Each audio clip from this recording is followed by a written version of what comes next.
Welcome to Trump Teachings, Face Hunter.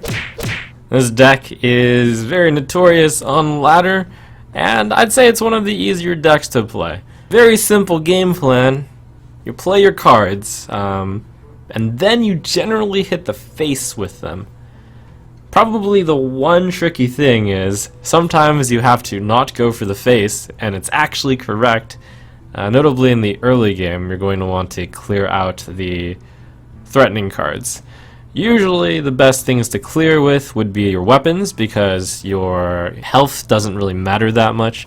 So you use the weapons to clear the opponent's minions, and then you hit them in the face. Always consider that playing minions tends to be better if you don't need to do something immediately, because they need a turn to get active. So when you can get away with not playing a minion with charge, you should generally do so before playing the minions with charge, so that they can get activated earlier. There is a little bit of finesse near the end game. Sometimes, well, often, it's going to come down to your one turn from dead, and they're almost dead. You need to walk the line of trading just enough, or organizing the exchanges, or what to play exactly, so that you can kill them almost exactly one turn before they kill you.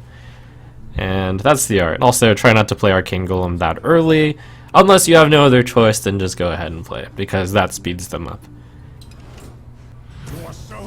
Face Hunter really likes matching up against Warlock of all varieties, because their hero ability hits themselves in the face. Silly Warlocks. Alright, I'm going to toss everything. In this deck, it's really good to start off with a 1-drop, even if it is Abusive Sergeant. If you have the coin, you want to start off with 2-drop into coin 2-drop. All of these cards are too slow. Note that the highest mana card in this deck is Wolf Rider or Arcane Golem. It tops off at 3. Some people run Leroy Jenkins in this deck, and that's a valid choice.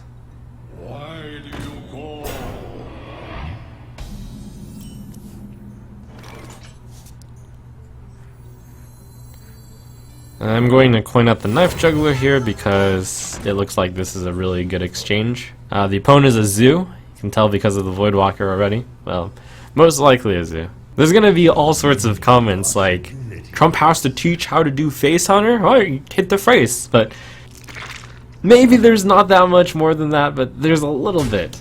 Just a little bit. I am actually going to attack and then play Mad Scientist. There is some consideration to play Mad Scientist first to lessen the chance of egg, but aggression will generally rule out. Actually, I should play Owl on this. Yeah.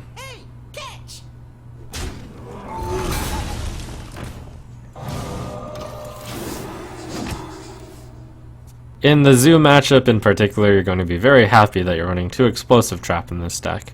Game plan is going to be just like any other game plan. In the very early game, you're actually going to want to trade a little bit if they have a favorable exchange. But in the case of like a 2-1 against a 2-1, absolutely hit the face. No question. In this case, he's actually going to be able to send the 2-1 into the 2-2, which is slightly worse for you than him sending into the 2-1. But the extra damage to the face is more important.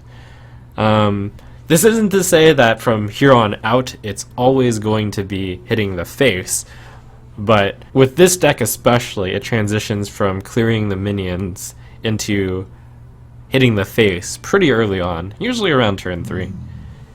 From the void I come.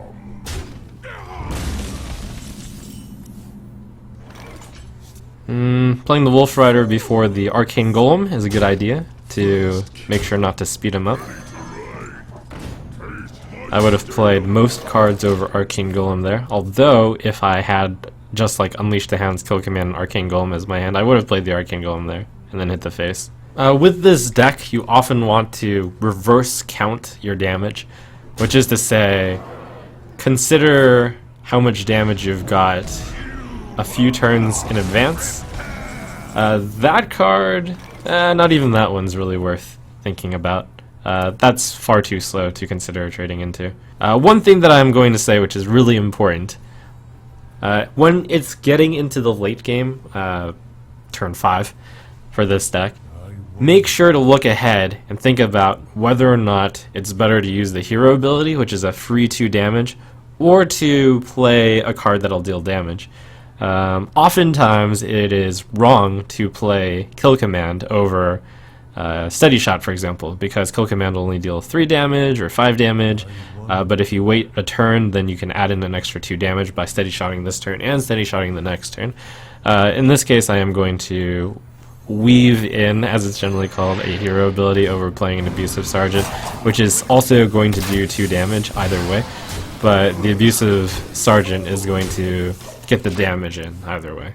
It's often worth thinking about, Arcane Golem-wise, what mana point you're pushing them into.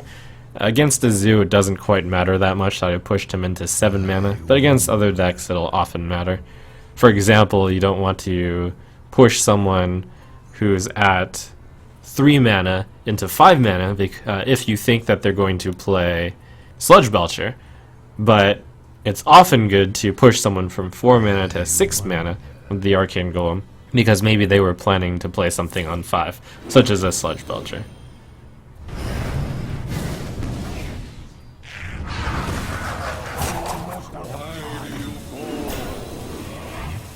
Woof woof.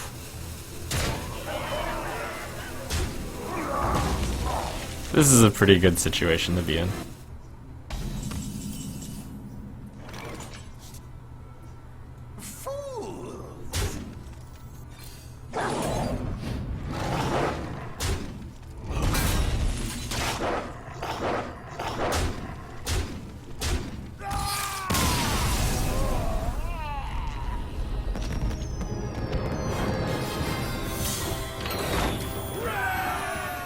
The only reservation I have on suggesting new players to play this deck is that I don't think it's particularly educational to play this deck, because your choices are so often that face is correct.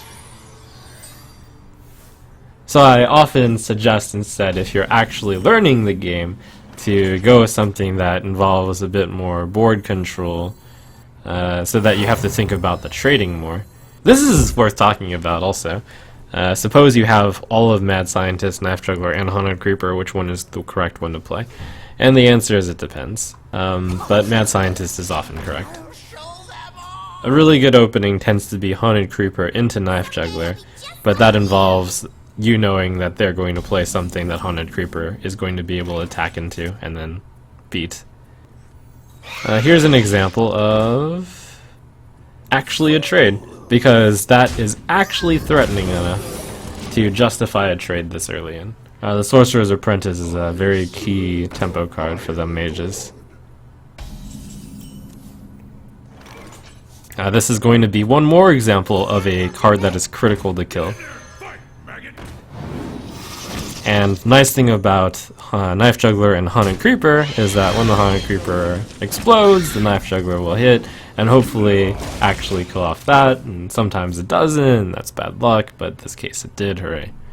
So now that we're past turn 3, generally it'll take a lot to cause you not to go for face. Here's actually one example which some players may play incorrectly. In this case, you want to play the Knife Juggler and a hero ability because you have 4 mana, and if you play a 3 mana card, then you're missing out on some mana usage. The Knife Juggler is not that much worse than an Animal Companion. So it looks like the next few turns are going to be Animal Companion hero ability, and then probably Animal Companion Arcane Golem.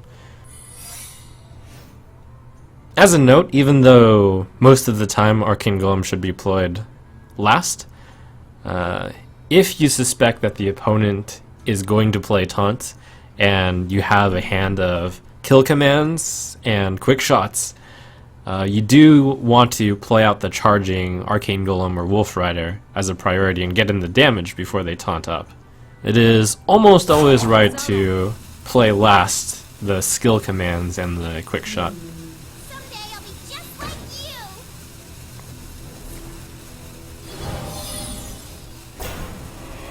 you. And one more recommendation, summon Huffer.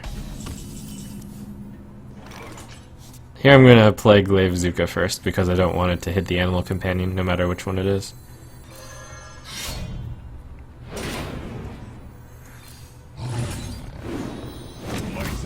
Try not to summon Leok, though in this case Leok is not too bad. The weapons want to be clearing minions because you lose no attack power on the board, unless it's super late game, turn 7, and you just need to push in for that extra damage.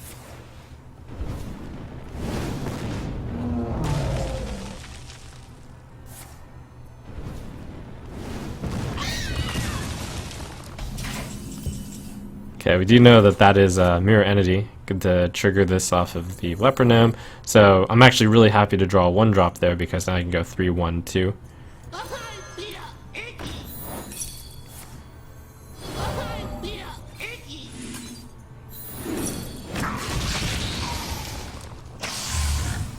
Success! We summoned Huffer. Good job.